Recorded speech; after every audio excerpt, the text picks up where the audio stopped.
Buenas tardes. Aquí estamos en el club de lectura. ¡Qué ganas! Bienvenidos y bienvenidas. ¿Qué tal? ¿Qué les ha parecido? Vamos a hablar de Aquitania. Vamos a ir viendo. No. A ver quién más va pidiendo solicitud. Ver solicitud, no, hombre. A ver, queridos seguidores y seguidoras, pídanme solamente solicitud. ¿Quién tiene que pedir solicitud? Ya la tenemos por aquí. ¿Qué tal? ¡Hola! Hola, Patri, ¿cómo estás? ¿Qué tal, Eva? Muy bien. ¿Y tú? Encantada de estar aquí con vosotros. ¡Qué bien! Pues aquí estamos dejando que vaya entrando la comunidad. Ajá. Y deseando hablar de tu libro. Lo tengo yo también por aquí. Yo lo tengo todo marcado. Fíjate, o sea que has hecho los deberes. Hombre, hay gente que le parece como algo horrible ir subrayando los libros, pero es que yo soy incapaz de leer sin subrayar. Yo con un lápiz siempre subrayando todo lo que me llama la atención, porque si no se me olvida, luego digo, acuérdate que estaban... Mira yo. Espera. Tenemos los mismos. Tenemos los mismos, los tengo por aquí sueltos, sí. Esto para mí es que... Esto es mi religión, en serio. Ah, que sí. Ya veo que me falta uno, aquí está. Sí, yo no puedo vivir sin esto, me encanta. Todo lo voy marcando, tengo mi código de colores. Bueno, pues bienvenida al club de lectura que tenemos aquí con toda la gente que yo creo que ha sido para él. Yo no sé quién ayuda más, si yo montando el club de lectura o la gente que se ha animado y me anima a mí también, pero yo que dedicaba tanto tiempo a leer a la psicología, pues claro, cuando pones mucho de leer psicología, pues no te queda tiempo para lo otro, pero fue obligarme a leer, empecé con uno al mes, pero es que ahora voy a libro por semana. Entonces, sí, le he cogido el vicio otra vez, que yo hace mucho tiempo leía mucho, lo vas dejando porque lees otras cosas por el trabajo, y ahora estoy encantada. Así que dicen por aquí novelaza, pues exactamente, novelaza, y de eso vamos a hablar. De la novelaza de Eva. Eva, hablábamos por teléfono antes que tardaste tiempo en documentar y en escribir la novela, ¿no? Yo que soy escritora escribo en verano un libro sobre psicología, de autoayuda, eso me parece, digo, jo, qué paciencia, ¿no? Sí que lleva muchísimo trabajo, y cuando es novela histórica más, claro, porque cuando es novela contemporánea, por ejemplo, la trilogía de La Ciudad Blanca estaba ambientado en el presente, entonces dentro de que era un thriller, y sí que llevaba tema de documentación porque yo quería que el protagonista fuese perfilador criminal. Entonces yo quería que él estuviese seguro cada vez que entraba en el escenario de un crimen, que se supiese, que se palpase, que sabía mucho de perfilación criminal. Entonces, pues, bueno, me documenté de ese tema y te lleva su tiempo, me hice mis cursos con la policía, etcétera. Pero al final debe ser muy interesante también, ¿no? No te imaginas... El tema de documentarte, y te facilitan, o sea, tú llegas allí y dices, hola, soy Eva, soy escritora, quiero escribir una novela sobre este tema. Y a partir de ahí... Sí que se te facilita mucho. En este caso contacté con una academia de policías, de los que hacen las oposiciones para ir ascendiendo y para ir haciendo los concursos internos, y les dije, a ver, soy funcionaria, en mi caso era funcionaria de la Universidad de Alicante, o sea, no soy funcionaria del cuerpo, pero sí que tengo cierto nivel ya de perfilación criminal, ¿no? Entonces me dijeron, bueno, mientras vengas a los cursos, mientras los pagues y mientras vayas aprobando los exámenes, que no contaba yo con eso, mientras vayas aprobando los exámenes te seguimos facilitando y desbloqueando las siguientes asignaturas y el siguiente contenido. Claro, pensaba documentarme, pero no tener que estudiar. Por ejemplo, en el caso de las huellas, pues había como 17 tipos diferentes de reveladores químicos de huella. No es lo mismo una huella sobre una taza que una huella sobre un móvil, por ejemplo, necesita otro tipo de revelador, ¿no? Pues yo ahí andando, tenía que estudiar la sangre de dragón, que tiene un nombre como muy poético, la cerusa, etcétera, ¿no? Me vi estudiando un montón de anatomía, un montón de psicología, un montón de química, que gracias a Dios pues tenía mi background de ser óptico y de ser una persona muy estudiosa en ciencias, y por otro lado, también por haber hecho una oposición en la Universidad de Alicante, pues sabía muchísimo de leyes y demás. Entonces me vino muy bien tener formación en ciencias y en letras para poder abarcar todo aquello. Al final me hice unos 7 cursos así de policía en 2 años, ¿no? Pero sí, es un proceso muy interesante. Y tanto, espera, que no había puesto el título del libro y lo voy a fijar aquí. Aquí también, muy bien. Claro que aquí la gente pregunta, pero... Ay, fijado. Vale, genial. Para que la gente... ¿De qué libro están hablando? Pues Aquitania, aquí está.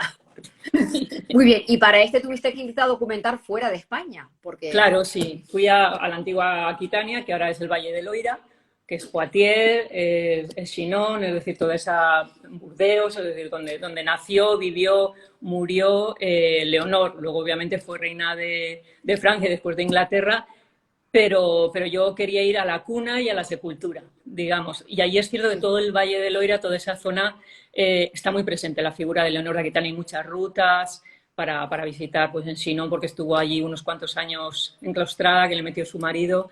En Fontevraud, la abadía de Fontevraud, que ahora es un hotel de lujo, y tú puedes dormir en las celditas de monjas, que son súper pequeñitas, pero luego es maravilloso, Patricia, porque tú te levantabas por la mañana y era puro medievo. Abrías la ventana y escuchabas las gaviotas, veías abajo el huerto donde todavía se sembraban pues todas esas plantas aromáticas que se usaban en el medievo, y decías, madre mía, o sea, estoy haciendo aquí un viaje al pasado, y realmente volvías con toda la esencia del medievo, ¿no? O sea, que fue realmente Claro. muy, muy emocional. ¿Qué labor más bonita en la parte esta de documentarte, de vivir, porque es un viaje también cultural, Sí, histórico, gastronómico, de todo tipo, de todo. pero, pero también tiene que ser difícil mantener económicamente eso para luego escribir un libro, ¿no? Es decir, lo que tengo que invertir sin saber luego cómo los lectores y las lectoras cogemos un libro. Es, ¿no? A ver, siempre es un riesgo, es decir, cada, Sí. cada novela, el plantearte de qué voy a escribir ahora, qué género voy a escribir, elegir entre thriller, histórica, ¿Cómo contemporánea. haces eso? Porque eso no lo han preguntado. De repente viene la inspiración, es una elección, es, es A ver, algo que te genera curiosidad. no hay un de repente. No hay un de repente. Es decir, tú tienes unos temas que te gustan, que te tocan, que te gustaría escribir sobre ellos. Y soy una persona que leo mucho, pues como tú, ¿no? Aparte de todo Sí. lo que sea novela, pues leo de temas que me interesan. Por ejemplo, en el tema de la criminología o de la perfilación criminal, pues vas leyendo, vas leyendo.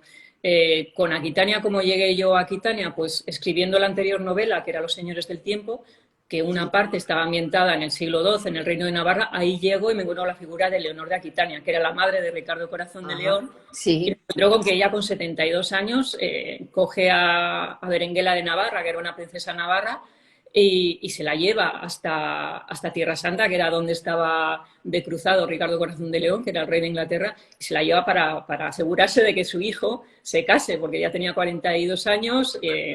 Había una leyenda detrás de que era homosexual o bisexual y no tenía ninguna intención de casarse con, con, Fíjate. con una mujer. Y Leonora Aquitania, que ya tenía sus 72 años, estaba muy preocupada por quien dejamos en herencia el reino de Inglaterra, ¿no? Y entonces, que una mujer tuviese esa fortaleza de recorrer toda Europa con 72 años a caballo para asegurarse de que la moza casadera llegaba a buen término, y la dejó literalmente ahí en la ceremonia de matrimonio, y ella se tuvo que volver corriendo a volver a reinar en Inglaterra. Digo, ¿quién es esta mujer con esta fortaleza, no? Entonces ahí llegué, por ejemplo, a la figura de Leonor. Ahí es cuando empiezo a documentarme y digo, bueno, esto da para una novela, pero no quería contar una biografía, no es una Sí, biografía de sí. los 82 años de No, Leonor. esto es una historia de todo, de amor, de misterio, de Sí, pasiones, de todo, yo ¿no? lo veo como un juego de tronos, es decir, que me centro mucho en las luchas de poder Sí. dentro de la corte de Francia, y también como una lección de vida. Es decir, muestro 4 personajes, no solo Leonor, sino Louis, como el tío de Leonor, que era su tío y amante, que era Raymond de Poitiers, y un personaje que no tiene ni siquiera nombre, un niño mendigo que le llama niño porque no tiene nombre. Y muestro esos 4 puntos de vista de que en el medievo, desde el mendigo hasta una reina, la mujer más poderosa de la cristiandad, porque era la más rica, cómo se les han dado unas cartas, algunas buenas, otras malas, cómo cada uno de ellos tiene que sobrevivir, tiene que tener unos recursos de afrontamiento, y cuál es el final de cada uno de ellos, ¿no? Eso era lo que yo pretendía plasmar en la novela. Y yo creo que el lector, si Aquitania se está vendiendo tanto y es uno de los premios Planeta más vendidos Sí, de, sí. de los últimos años y de las últimas décadas, es porque, más allá de la trama del thriller, más allá de la trama de la novela histórica, el lector, Patri, si no conectas emocionalmente con ellos, si no se preocupan los personajes, si no los quieren, la novela va a quedarte Sí, hueca. sí, Vas y a es contar verdad que unos los hechos y personajes ya, se les quiere. ¿sabes? Exactamente. Sí, exacto. Antes nos preguntaban por aquí, lo tengo por aquí. Pone, para las personalidades de los personajes, ¿algún familiar paz? Nunca se habla de ese rasgo y es llamativo. O sea, te Eh, preguntan si tienes a alguien cercano. Yo imagino que por haberlo descrito aquí súper también. cercana. Aquí la presente. Aquí súper cercana. Fue más o menos escribiendo Aquitania fue cuando descubrí todo este universo de los PAS, de la hiperempatía, y me daba cuenta que tenía rasgos muy, muy, muy pronunciados que no había sido capaz de explicarme toda mi vida, y que fue como la teoría del todo. Es decir, todo eso explicaba muchísimas etapas de mi vida, muchísimas reacciones, esa estructura mental del procesamiento profundo de la información, de fijarte o emocionarte con la belleza, de ser obsesiva o perfeccionista y quedarte con las rumiaciones, todo lo explicaba el ser paz. Y para mí Sí. fue, bueno, digamos que tengo un Porsche, es decir, ¿cómo se dice? Un coche con mucha cilindrada, pero ese Sí, me ha tocado en vida y voy a aprender recursos para para conducirlo, manejarlo correctamente. para Sí, manejarlo. Yo lo vi así, ¿no? Ni como que te han caído unos super talentos, ni como te ha caído una maldición, sí, sino, bueno, soy sí. así, esta es mi estructura mental y mi estructura de mi sistema nervioso, pues voy a aprender recursos de afrontamiento para llevarlo lo mejor posible, ¿no? Sí. Así es. Nos Están pidiendo preguntan que por expliquemos aquí. lo que son PAS. Yo creo que tú que eres la psicóloga lo vas a Sí, explicar bueno, mucho mejor pues que yo, Patri. PAS son las siglas para la persona altamente sensible. Y son personas con una serie de características, no todo el mundo es igual. No es algo que todavía esté recogido en los manuales de diagnóstico de trastornos mentales, pero sí que ya sabemos que hay personas altamente sensibles, pues que como tú dices, con su sensibilidad ante la belleza o, por ejemplo, en mi caso ante las humillaciones, a mí, por ejemplo, yo reacciono de una forma fisiológicamente muy potente. Entonces yo, por ejemplo, no puedo ver Juego de Tronos, no puedo ver Breaking Bad, una son muy serie. violentas. Si cualquier cosa donde haya una humillación a una persona, a un animal, del tipo que sea, sexual, verbal, de sometimiento, o sea, yo puedo llegar a vomitar. O sea, no soy capaz de decir, Patri, es una peli. No. Enseguida mi cerebro piensa, sí, es una peli, pero en algún lugar del mundo esto está pasando en algún sitio.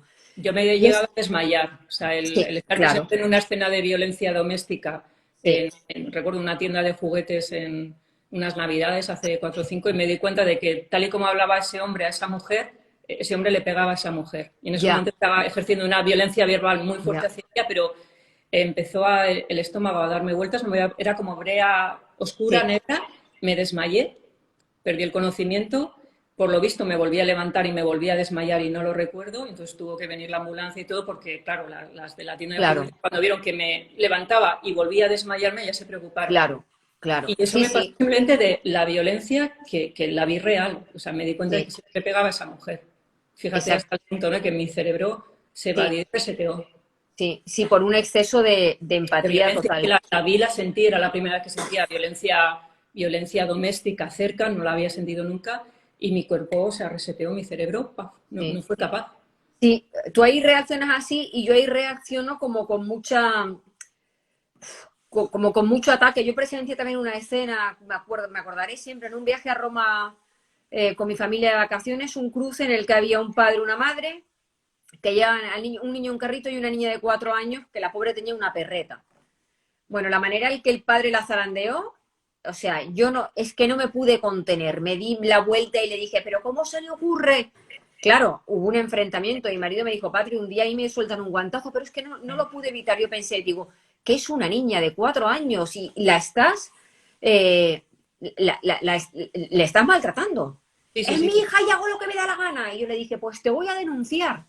Uh-huh. O sea, es que no, para mí era insufrible, insufrible lo que me dio, es compungida. Yo no sé lo que es dolor de estómago, es compungida, si es algo. A ver, somos esponjas emocionales, es decir, yo veo Sí, que tengo una membrana, y tú también, muy fina hacia cosas que nos afectan. Entonces, claro. tú absorbes el conflicto, evitamos, somos muy complacientes, ¿por qué? Sí, Porque evitamos el conflicto, captamos enseguida que hay mal rollo en el ambiente y se nos pasa. Queremos evitar nosotros pasarlo mal y lo evitamos, por eso intentamos ser siempre los mediadores, los complacientes. Sí.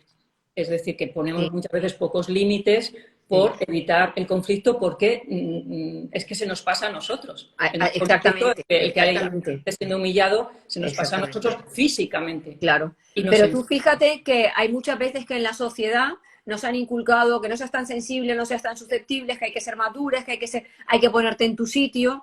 Y claro, cuando yo leo a Quitania y veo el personaje de Luis, es que a mí esa gente me enamora. Claro. Por esa bondad, ¿no? Por esa bondad, porque esa gente tiene buenas sensaciones, buenas emociones, son personas de bien, y a mí eso es que me puede. Yo estoy enamorada de ese personaje en el libro, en serio, me encanta. Me pasó lo mismo con el personaje, con Luis, que es el marido, por explicar al lector. El marido de Leonor de Aquitania era un rey que tenía... Dicen que es Aquitania, el libro de Eva, por favor, Aquitania, el libro de Eva, estamos en el club de lectura, Aquitania. Bueno, pues el marido de Leonor de Aquitania, el primer marido, se casaron cuando ella tenía 13 años. Ella estaba muy preparada para el trono porque desde los 8 años se había quedado huérfana y su padre le había educado para que estuviese en los consejos de gobierno de Aquitania. Entonces, desde los 8 años ya tenemos cartas firmadas por ella y las leyes, ella legisla. Increíble, ¿eh? Tú piensas ahora en un niño de 8 años. Era una precocidad impresionante, Leonor, ¿vale? Dentro de un mundo en el que ya eran precoces, es decir, con 13 años era habitual que las mujeres pariesen y estuviesen casadas. Y se casa con Luis el Capeto, le llamaban Luis el Joven, y él no estaba preparado para gobernar porque era el segundón y él le habían enviado a la abadía y él simplemente quería ser abad y él estaba mucho más a gusto en la soledad, rezando y sin tener que gobernar. Entonces, es un matrimonio muy, muy desigual. Es decir, ella es una persona preparada para gobernar, la mujer más rica de toda la cristiandad y llega a un reino muy, muy, muy pobre que necesita todos esos millones que le supone la opulenta Aquitania y se encuentra con un rey al quien todos llaman débil, porque es una persona que no tiene absolutamente ni idea de gobernar. Ella sí que tenía ya ni interés ninguno. Ni interés ninguno, es decir, él renunciaba y renunciaba. Sí. Entonces, yo leyendo las biografías que había de Luis, me di cuenta y dije, este hombre tiene rasgos paz, es decir, no es que fuese débil. Es que yo leía que le afectaba la violencia cuando que hacen un asedio, Vitri la cremada y ve que por su culpa mueren 400 personas, se dice que se quitó toda su panoplia, se quitó la armadura, se quitó el sayón, etcétera, etcétera, se tumbó en el césped y empezaron a castañetearle los dientes, que dejó de hablar y de comer durante varios días. Se quedó completamente bloqueado.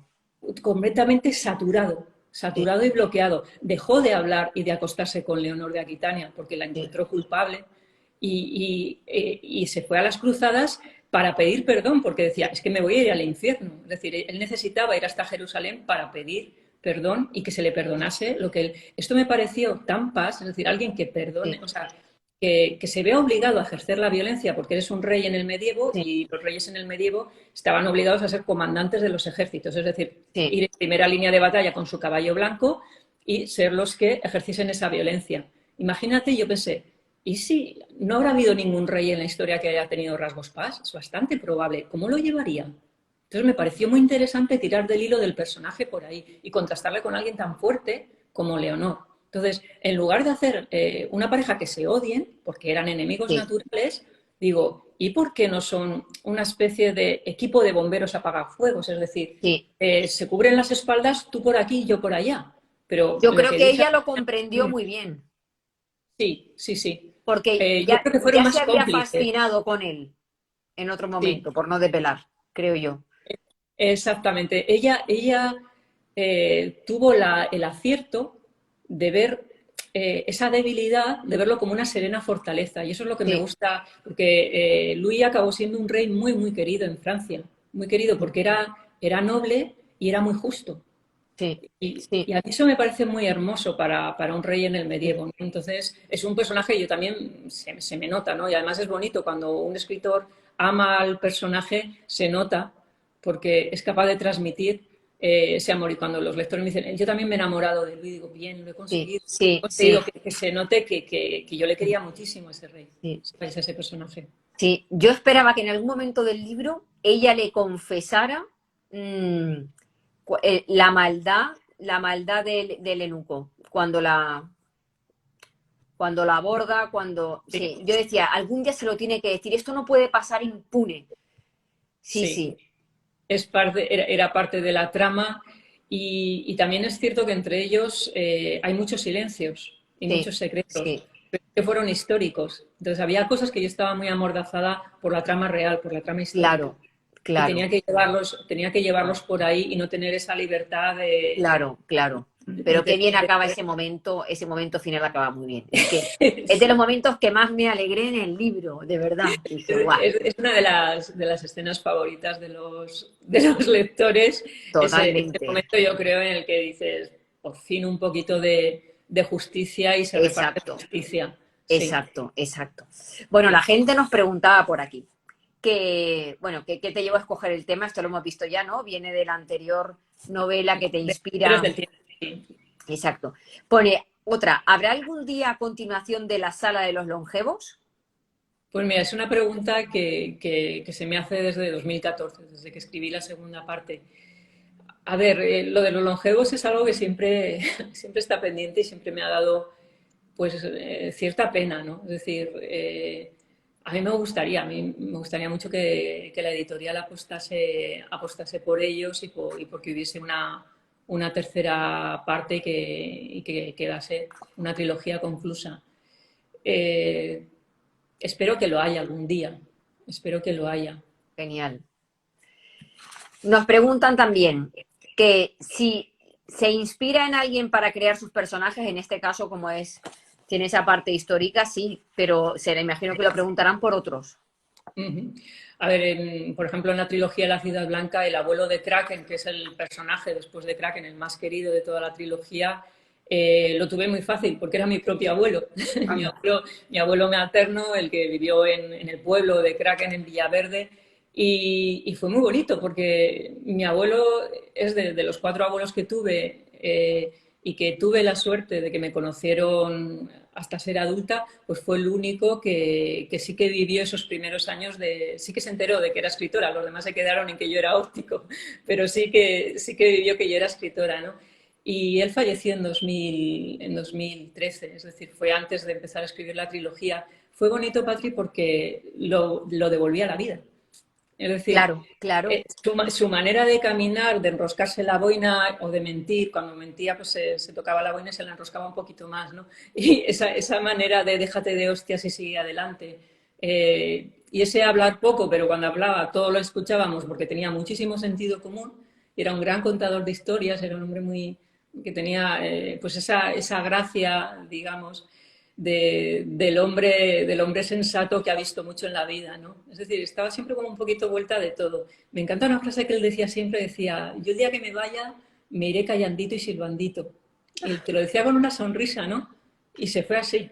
O sea, él se fue así. Fíjate. Recuerdo que cuando el día que falleció, que lo ingresaron, todas las enfermeras estaban ahí agobiadas porque veían que y él con toda su amabilidad seguía diciendo, vosotras tranquilas, haced lo que tengáis que hacer. Era muy consciente de que se iba a morir. Oh, Recuerdo que aquellas últimas navidades mi tía le dijo, bueno, papá, te voy a comprar los pantalones, pues te dijo, no, no me compres ropa. fíjate, Él ya fíjate qué no tenía pasada. nada, tenía 97 años, no tenía, o no, Oh, 94, no tenía nada, pero él ya sabía que dentro de unos meses ya, que se iba apagando, ¿sabes? No murió de ninguna fíjate. enfermedad, Oh. ¿sabes? Y esa sabiduría A ver, yo te escucho. A ver. que esa sabiduría pues la plasmé en la novela y fue muy bonito porque digamos que para mí yo he resucitado al abuelo, porque eran sus frases, es como él contestaría, ¿sabes? Entonces cada vez que lo vuelvo a leer, que abro los libros y demás, pues para mí es un regalo de vida, porque lo he hecho eterno, lo he hecho longevo, Claro. ¿sabes? Ese es el gran Eso poder. que comentas, lo que comentas de resucitar al abuelo y dejarlo vivo, recuerdo que lo mismo me dijo Héctor Abad Faciolince con su libro del olvido que seremos, que es Ajá, la historia de su padre, y me dijo, el mejor regalo que podía hacerle es que mi padre siguiese aquí entre nosotros de esta manera. La verdad es totalmente. que suertudos los escritores Sí. de poder hacer algo tan bonito, ¿no?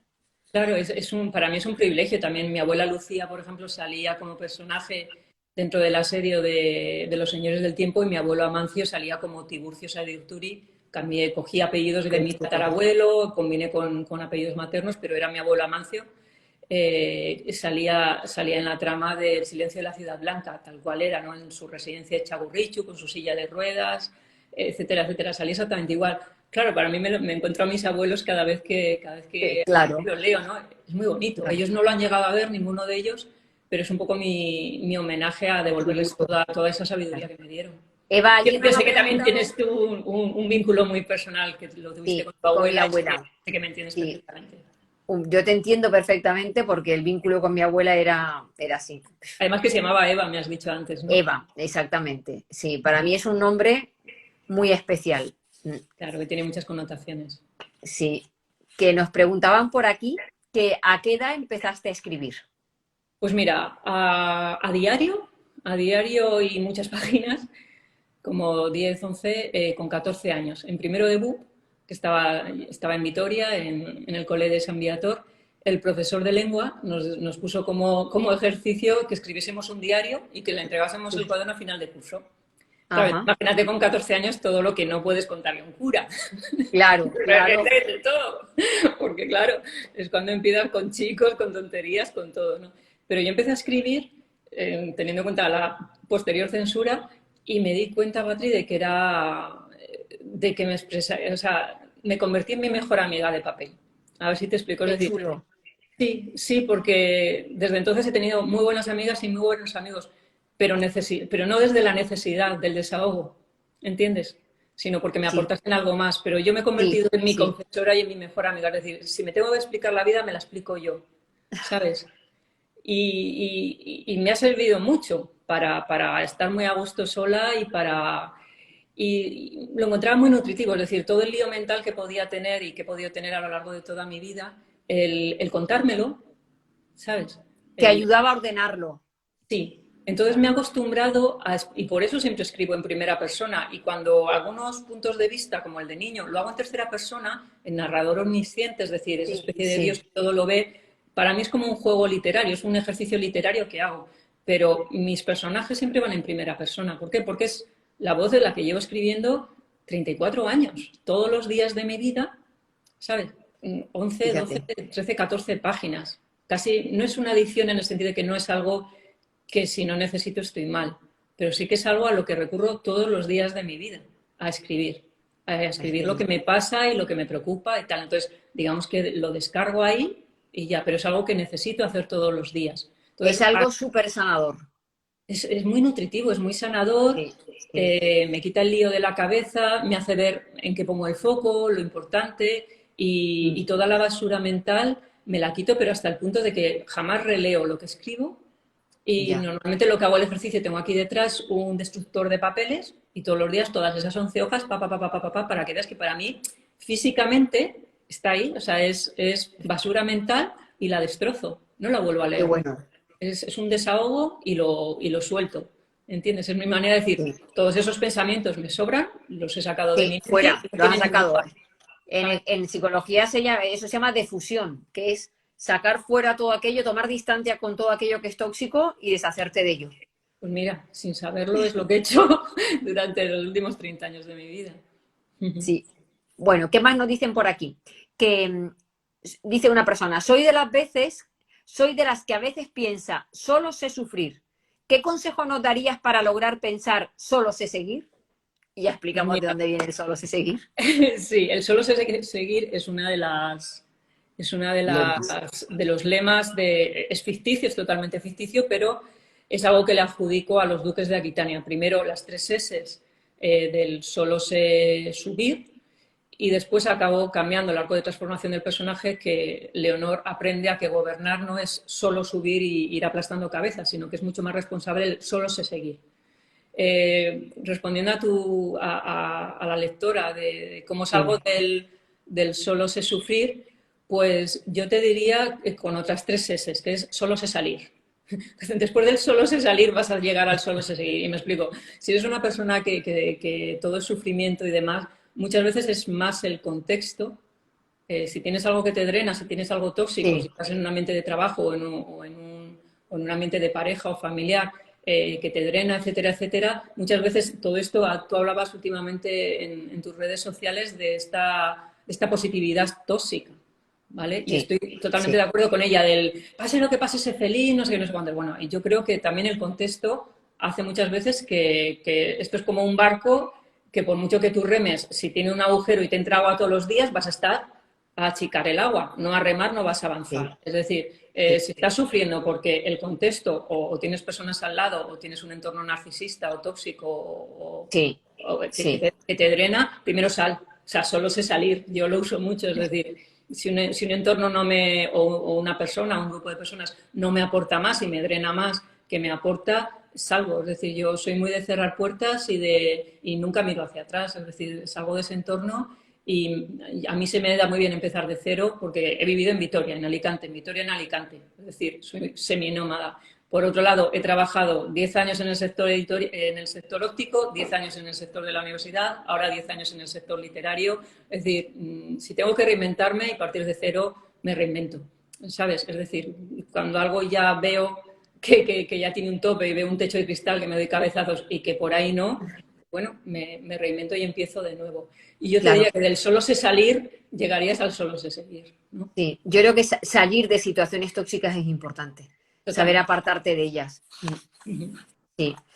Bueno, pues nos ponen también por aquí que cómo haces para protegerte de las críticas. Lo pienso mucho desde tu artículo en Zenda. Uh-huh. Vale, pues te explico. Yo creo que todas las personas, tú también, en cuanto te expones, hay una parte Que va a ser criticada. que va a ser criticada. Yo, por ejemplo, cuando escribo, no sé, cuando empecé a escribir desde la primera novela, La saga de los locos, no sabía, no tenía ni idea si iba a tener un solo lector.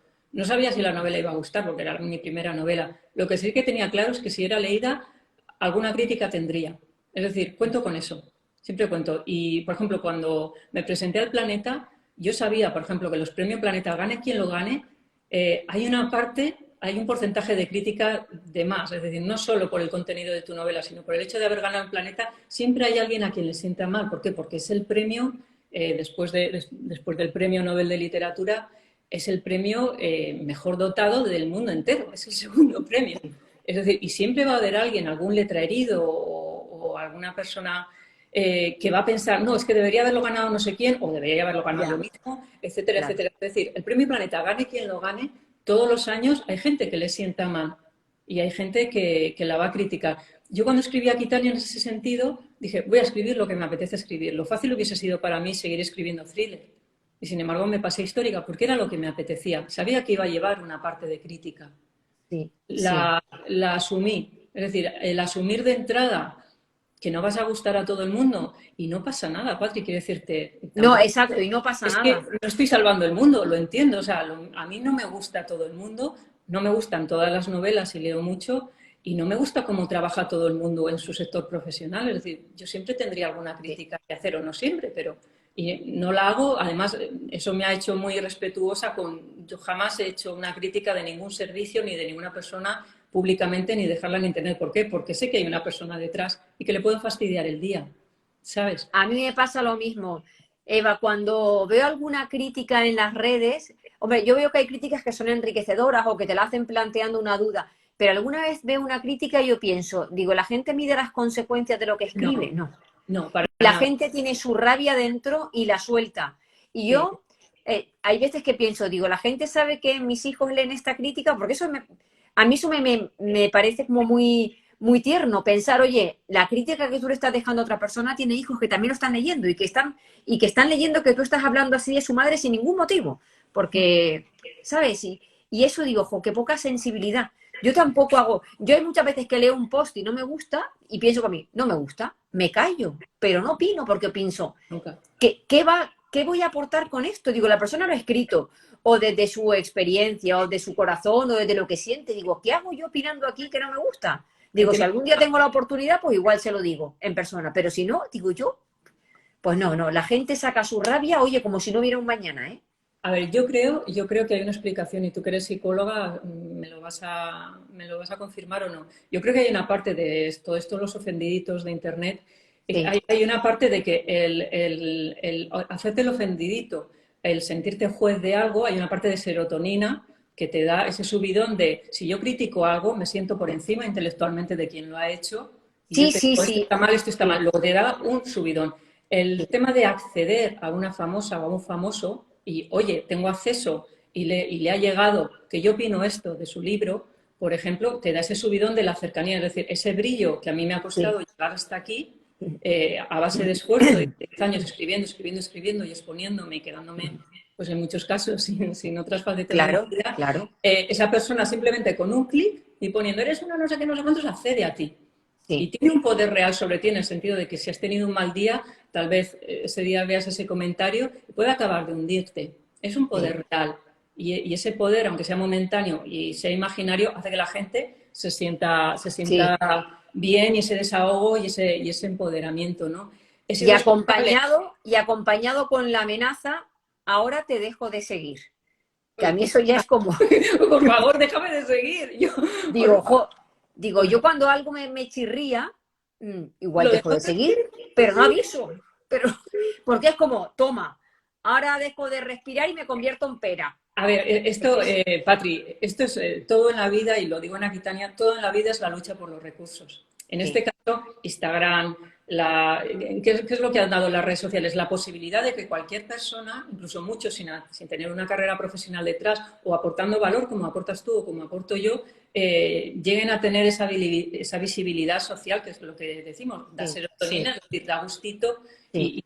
y te hace feliz. Entonces, ¿cómo vas a poder evitar eso? ¿Sabes? Es imposible. Y los que estamos ahí, pues somos un poco, como decía yo en el artículo, ¿no? Que nos subimos a la picota y nos exponemos a que te tiren tomates Sí, absolutamente todos los días del año. Yo siempre me he sí, sí, planteado como, la vida tiene un número muy limitado de días. Entonces, si a mí todos los días hay un hater que me dice una burrada y demás, y sí, permito que ese día un tipo anónimo, que a lo mejor cuando me vea en una firma de libros me dice qué guapa estás, Eva, me encanta tu libro y quiero una foto contigo, y esta es mi amiga Eva, pero sí, es la misma persona que en las redes sociales, oculto y tal, ese día se ha desahogado y me ha puesto a parir. O ha puesto a sí. parir mi libro, como me han dicho muchos, sin leérmelo, simplemente porque les da rabia que tú hayas triunfado y ellos no. Es decir, si permito que todos y cada uno de los días me fastidie el día un hater, todos los Imagínate. días de mi vida voy a estar fastidiada. Sí, Entonces, hace mucho tiempo que decidí que no. sí, Soy humana y hay días que sí, tienes bajones y te metes en redes sociales y dices, pues igual no debería. ¿Por qué? Porque estoy dejando la sí, sí, posibilidad pierdo el control de que alguien me diga sí, algo muy feo y me fastidie el día. Entonces, los días que sí. sé que estoy sensible o que estoy más fastidiada, no me meto o no leo los comentarios. Me llega también, Claro, es cierto que, claro. como a ti, me llegan ya las cosas de personas que llevan mis redes sociales y me llegan Sí, las cosas muy filtradas muy y filtrada. no me llegan directamente porque no hay por qué exponerse Sí, a, todo sí, ese, a toda esa envidia, ¿no? sí, A toda esa frustración social que existe, ¿no? sí. Yo hay muchas veces cuando leo a alguno que trato de buscar esa parte como empática y decir, espérate, a ver, esta persona tendrá ansiedad, tendrá depresión, está pasando por un mal momento, estará mal con la pareja. Trato de buscar una explicación porque si no, no me cabe en la cabeza. Trato de Pero sí que pensar, somos empáticos, hay un porcentaje de la población que, bueno, pues que no está equilibrada, o pues sí. porque hay trastornos psicológicos. Digo, yo trato de buscar alguna explicación, porque claro, yo pienso, yo es que en su lugar jamás se me podría pasar por la cabeza escribir algo así, pero Sí, hay pero gente para todo, hay gente para todo. somos empáticas y intentamos buscar una explicación a Claro, todo. claro, A veces por no hay poder explicación. entenderlo, por poder Pero a veces entenderlo. simplemente hay mala leche y maldad o hipocresía. Mira, yo recuerdo, por ejemplo, de Sara Carbonero, algo que se me quedó muy... sabes que en las redes sociales a veces subía cosas y le daban una caña impresionante, ¿no? Decía Sí, sí, una frase que era de Machado y decían, no, no es de Machado, es de no sé quién, tal y cual, ¿no? Y le decía, bueno, ¿cómo llevas tanto hater y tanta historia? Y decía, pues sinceramente solo están en las redes sociales. Es decir, la gente en la vida real se me acerca y todo el mundo, qué guapa eres, me encanta tu trabajo y por favor hazte un selfie conmigo. Es decir, yo veo que hay una hipocresía brutal. sí, Porque sí, nadie cuando está delante de mí me dice las salvajadas que me dicen. Nadie tiene el valor de decirme eso. Eso a mí me llegó muy esto de decir, claro, aquí estamos, Patri, en una especie de, a ver cómo decirte, de cerebro de, universal. de escaparate. No, pero no es por eso. Es decir, aquí estamos todos expuestos a algo universal que es Internet, es decir, aquí hay 7.000 Sí, millones de personas y que están, el 99% de ellas, ocultas detrás de un nombre que no es el suyo, es decir, te llamas Palomita y en realidad pues, posiblemente sí, te llames Ana María, ¿no? Pero tú has puesto sí, Palomita y pones una foto que no es la tuya, es decir, estás desde el anonimato más absoluto y estás desde la impunidad más absoluta de que tú me insultas y es bastante probable que yo no escriba a la policía para ponerte una denuncia por claro. difamación. Bastante probable, es decir, las burradas que tú sueltes, tú sabes que hasta cierto límite, a no ser que me insultes directamente, o tu libro es una mierda, pues yo sabes que no te voy a denunciar porque dirás tu libro es una mierda. Ya, Libre impunidad. Y esto hace que la gente sea muy responsable y la gente o tenga avatares falsos o cuentas falsas y que se sí, dedique a, sí. pues eso, a ir defendiditos y todo esto. Entonces, yo soy muy consciente de eso, es decir, tenemos toda la basura mental que en el cara a cara no se dan cosas tan fuertes, ni tú te habrás enfrentado a gente tan que te diga tantas burradas, ni yo en la vida real, Jamás, en ni la vida real jamás en las alguien se acerca a firmas. O eso. sea, que te puede salir un revienta conferencias, pues bueno, en 10 Sí, años yo creo que he tenido 2 o 3. Es decir, gente que se ponga en primera fila a hacerte una pregunta, a fastidiarte, me ha pasado 3 veces, en sí, plan puñeteros, puñeteros. sí, Pero en las redes sociales es mucho más frecuente. sí. ¿Entiendes? Entonces yo digamos que lo racionalizo así, ¿no? El ver Sí, que sí, es una manera de protegerte, es muy claro. fácil insultar, pero muy probablemente esa persona en el cara a cara no va a tener el valor, entre otras cosas, porque en el cara a cara yo voy a ser capaz de contraargumentarle algo y ponerle la cara roja y esa persona sabe, es consciente de que está haciendo mal y a lo mejor Mira, está aquí alguien pone, Rubenix, y lo voy a comentar porque no estoy del todo de acuerdo, pone, es que decir que tu libro es una mierda no es delito, es libertad de expresión. Bueno, yo por creo que la supuesto, libertad de expresión llega hasta un punto, porque si podemos decir, oye, tu libro a mí no me ha me ha gustado. enganchado, porque el personaje no lo llego a entender, que no sé si está bien documentado, vale, pero soltar tu libro es una mierda, pues será libertad de expresión, pero ser maleducado. Y a mí la gente maleducada me repatea el hígado. Entonces, libertad de expresión, sí, pero yo creo que tendríamos que tener un grado de humanidad como para medir si nuestra libertad de expresión está dañando a otra persona pudiendo expresarnos de otra manera. Entonces, ¿no? Nada que añadir. Yo creo que ahí es donde viene un poco pues la humanidad, la empatía, los valores, el pensar que la persona que está detrás no es un avatar, que es una persona. Es que tú eres una persona y yo también. Totalmente, es que no puedo mejorar tu argumento, con lo cual... Pues voy con la próxima pregunta. Nos dicen, ¿para cuándo la trilogía? ¿La trilogía de qué? Pues eso Puede digo yo, ser de los porque longeos, por ahora tenemos uno. de Yo imagino que Aquitania. aquí hay otra persona que dice, ¿habrá un segundo libro sobre Leonor de Aquitania, personaje tan interesante? Pues mira, algo que me sucede y es lo mejor que le puede pasar a un escritor es que tengo lectores longevos, es decir, de la saga de los longevos que quieren que escriba más Sí, de longevos. Tengo sí, lectores krakenianos, es decir, que además de haber terminado la trilogía de la Ciudad Blanca, quieren más historias de Kraken, del abuelo, etcétera. Y tengo lectores ahora aquitanos que quieren más esto. Entonces, claro, yo cuando me planteo hacer una nueva novela, digo, bueno, puedo escribir de otro tema o si me planteo seguir con longevos o seguir con Kraken o seguir con Aquitania, yo sé que hay una parte de mis lectores que se va a defraudar, que va a decir, ay Eva, es que yo quería longevos, ay Eva, es que yo quería Kraken, ay Eva, es que yo quería Aquitania. pues Entonces, ninguno o todo. o Tienes ninguno, trabajo. claro, no puedo hacer un libro bisagra que trate los 3 temas porque sería Claro. imposible, ¿no? Entonces, soy consciente de que espero y deseo que mis lectores me lean siempre por ser Eva García y por el estilo que tengo al contar las historias. Da igual que esté hablando de longevos, da igual que esté hablando de crímenes en Vitoria o da igual que esté hablando del medievo aquitano. Es decir, no puedo escribir 3 libros y publicar 3 libros Claro, diferentes a la claro. vez el mismo año porque sería inhumano y no Eso. serían buenos, desde luego. No les podría dedicar todo el trabajo. Respecto a Aquitania, no lo sé porque es un trabajo muy creativo. Entonces, no tengo ni idea si dentro de un año, dentro de 2, me va a apetecer hacer una segunda parte de Aquitania o no. Y lo que te va a apetecer a ti también. Claro, es que ten en cuenta que, por ejemplo, Aquitania se llevó 3 años de mi vida. Entonces, claro, si me planteo hacer una segunda parte de Aquitania y aquí he abarcado 13 años de Leonor, el lector no va a querer que cuente hasta los 82 años en uno. ¿Sabes? Me va a decir, oye, qué rápido vas. Claro, ¿entiendes? Entonces, tendría que ser como mínimo trilogía. Bueno, como tienes ahí una parte encarcelada y estuvo 16 años en la cárcel, fuera, esto ya te lo quita. Claro, claro, pero tendría que hacer una elipsis prácticamente de 30 Claro, años. Entonces, no lo sé, Patrick, quiero decirte, al final sería dedicarle a Leonor de Aquitania 9 años de mi vida creativa, ¿sabes? Y eso es algo que me lo tengo que pensar mucho, ¿a ti ¿sabes? como escritora te pasa como a mí como lectora que cuando te enamoras de un personaje y acabas el libro dices, Dios, este personaje ya no va a estar más en mi vida? Y me da una pena tan grande decir, Sí. acabo de... Es como un duelo casi. Claro, a ver, con Leonor, por ejemplo, pasé duelo, ¿no? Y lo pasé allí en Fontainebleau. Dije, bueno, me despido de ti, espero volver donde todavía no había pasado lo de la pandemia, lo del confinamiento, y no sabía que no podría volver este año a- allí porque le prometía, en la tumba de Leonor, le prometí que volvería con un libro de su vida y demás, y la promesa la cumpliré, es decir, volveré a Fontainebleau y volveré con ese libro, pero sí que tienes que hacer un duelo de todos modos.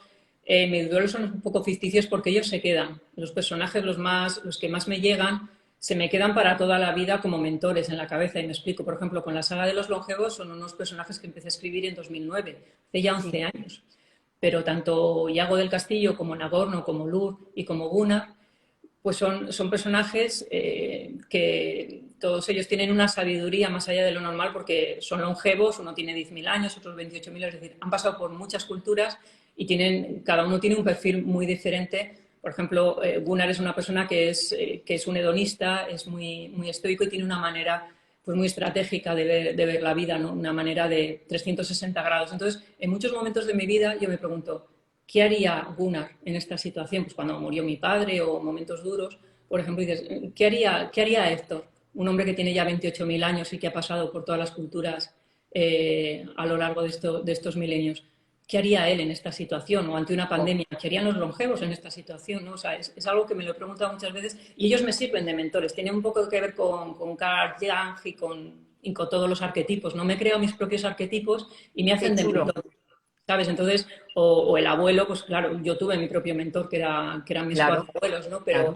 Pero me viene muy bien preguntarme, bueno, ¿qué me diría el abuelo en esta situación? O la abuela Lucía o mi abuelo Amancio, ¿no? Y Sí. por eso a muchos de ellos los he incorporado en las novelas. Y ahora sí que me pregunto mucho, pues, ¿qué haría Lía en esta situación? O qué haría Luis? ¿O qué haría Niño? ¿No?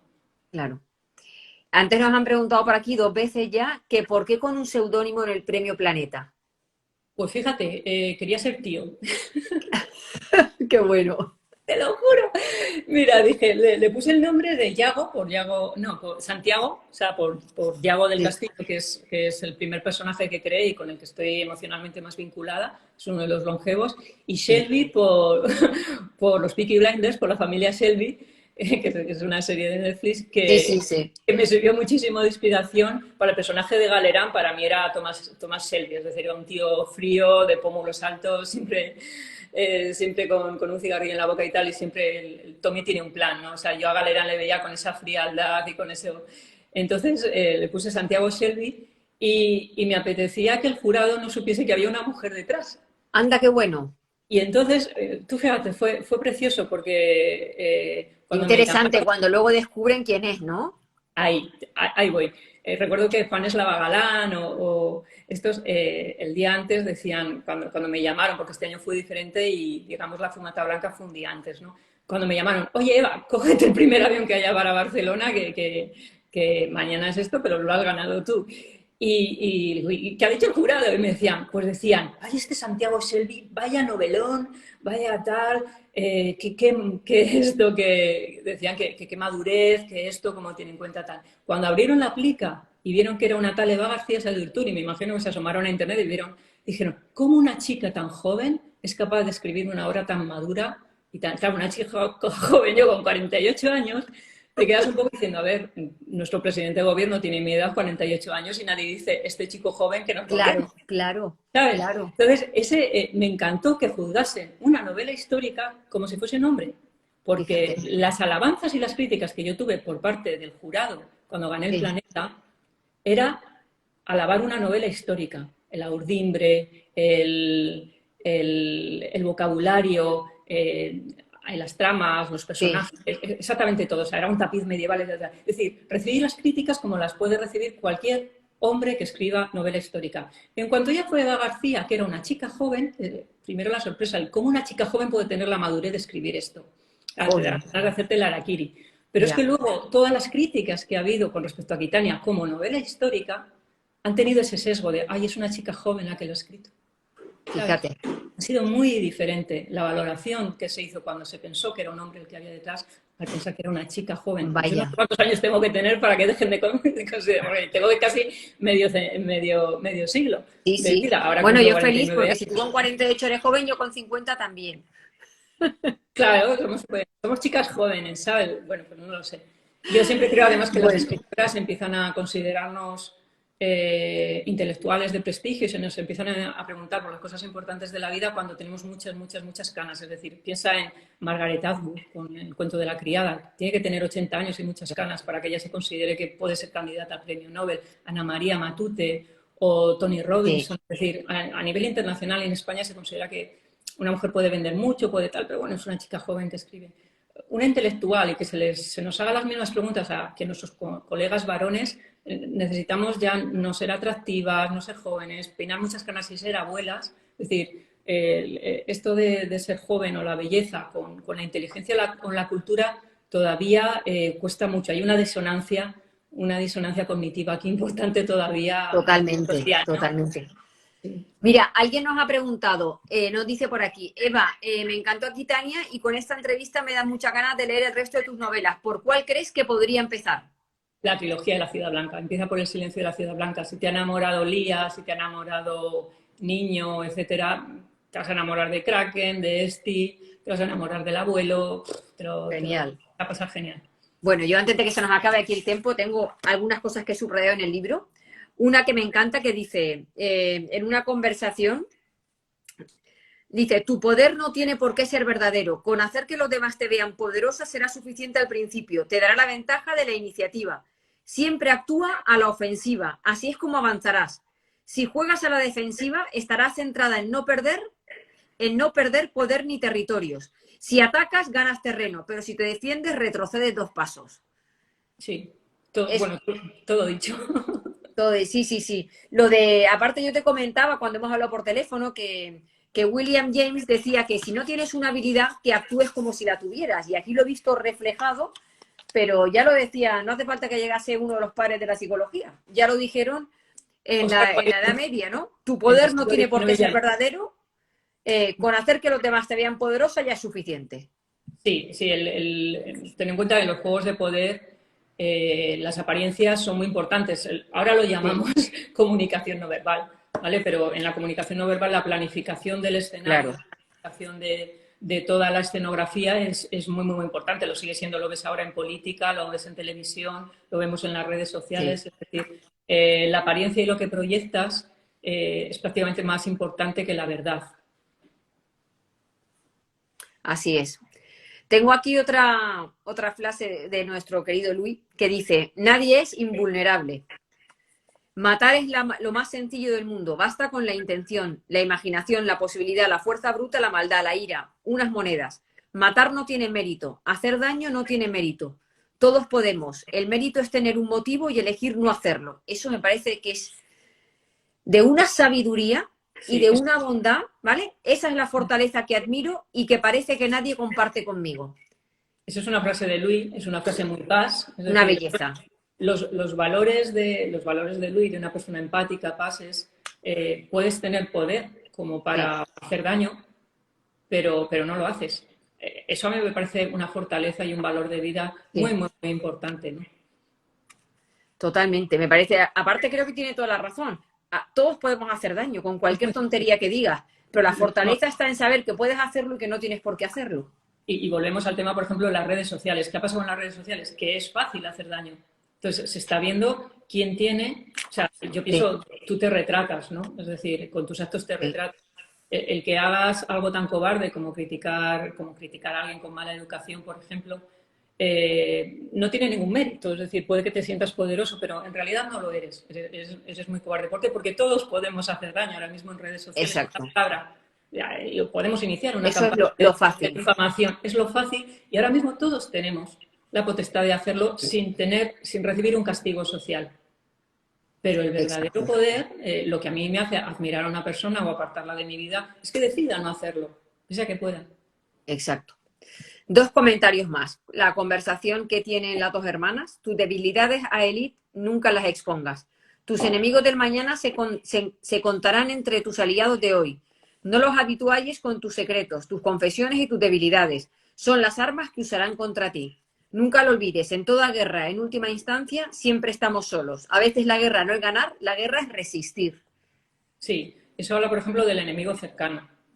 Todos sabemos ya cuando tenemos unas cuantas décadas de nuestra vida que quien más daño nos puede hacer es quien más nos conoce, quien ha convivido con nosotros algunos años. ¿Por qué? Porque nos ha visto nuestras fortalezas y nuestras debilidades. Sabe precisamente dónde están esos puntos nuestros de dolor y lo que más nos va a doler y dónde están abiertas nuestras heridas, ¿no? En ese sentido, dos personas que están como ellas tan solas en la corte es un consejo muy pertinente, en el sentido de decir, no te confieses con cualquiera porque va a estar escuchando con los oídos muy abiertos porque posiblemente sea tu enemigo del mañana y va a usar todas esas confesiones para después hacerte daño, para saber Fíjate, dónde hacerte daño. fíjate, Eva, que yo cuando he tenido consulta, que he tenido consulta de 26 años, Sí, en los procesos de separación yo veía que la parte más fea del ser humano sale en un proceso de divorcio, totalmente.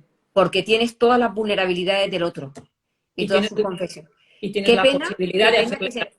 que esto se utilice para hacer daño al otro, ¿no? Claro, eso es lo malo. Los amigos que más te hacen daño son los íntimos amigos que después se vuelven tus enemigos con esas campañas de difamación o tu propia familia y demás. Es decir, saben exactamente dónde hacerte daño. Yo creo que también es un consejo, en cierta manera, poco practicable. Es decir, si Claro. estamos todo el día con el muro puesto, si no somos capaces de Claro, sentir pero esto era la Edad y de Media, que pues, confesarnos alguien nos por. pregunta, ¿pero tan mala es la gente? No, hombre, es que la novela está... Claro, es una novela, tiene que haber villanos. Claro, claro, y es de la Edad Media y es que había otra cultura de liderazgo y de... ¿No? Exactamente. Es que ahí no, pues no, las cosas no eran punibles y ahí la vida de una persona no valía nada. No, la violencia Entonces, se ejercía con mucha más impunidad que ahora. El nivel de violencia era mucho más claro, alto y el nivel de supervivencia. Es decir, yo considero que todos eran supervivientes, sí, desde la reina totalmente. hasta el mendigo. Es decir, tenían que sobrevivir porque a cualquier error lo pagaban realmente muy caro. Y ya lo último que te voy a comentar. Cuando le dice Luis, no soporto mirarte, brillas siempre. Vestida, desnuda, despierta, dormida. ¿Sabes cuánto cansa ser un planeta sin luz junto a un sol? Me agota tu luz, me agota, estoy exhausto. Sí, eso es muy ¿Ves? padre.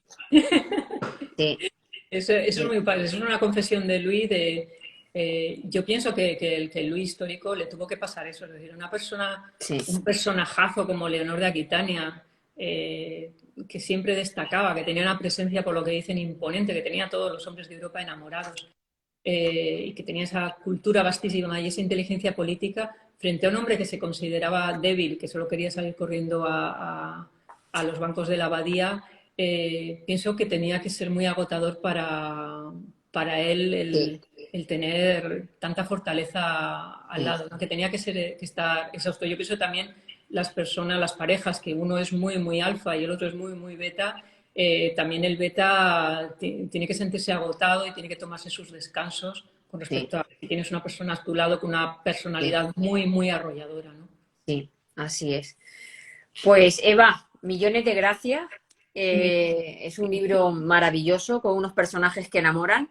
Hoy hemos hablado de Aquitania. Cuando me preguntáis que si se va a quedar grabado, por supuesto, ahora se queda grabado, lo tendréis en mi perfil y mañana lo pasaremos al club de lectura de Patri Psicóloga. Ahí tendréis el directo y también lo subiremos al canal de YouTube y para que lo tengan disponible a la hora que quieran y esperando tu siguiente novela, por supuesto.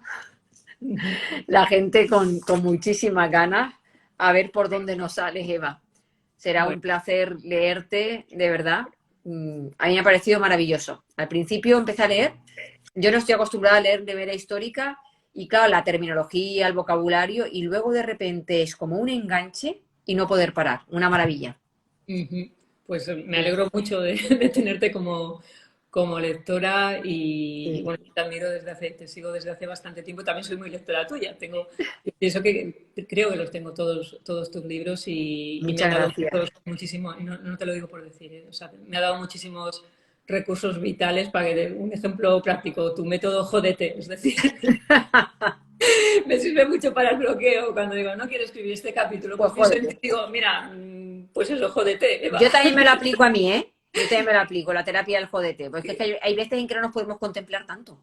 Exactamente, que la excusitis Por- no vale y que, a Sí, ver, tengo que sí, ser una sí. profesional, tengo que entregártelo al día, luego, Eva, tienes que hacerlo, te apetezca, venga la musa o esté por ahí de parranda, tienes que hacerlo y demás, ¿no? Entonces me acuerdo mucho de ti y de tus consejos. Así que yo encantada de que cerremos este ciclo, yo sea tu lectora y tú seas mi lectora. Así que bueno, Sí. es un placer. Un placer. Muchísimas gracias, Eva. Ujú. Un beso y gracias a todos y todas las que nos han acompañado aquí en este directo. Que se animen. Vamos con los siguientes libros de Eva que tenemos pendientes. Muy bien. Un Adiós, saludo. Reina. Un beso. Adiós. Adiós.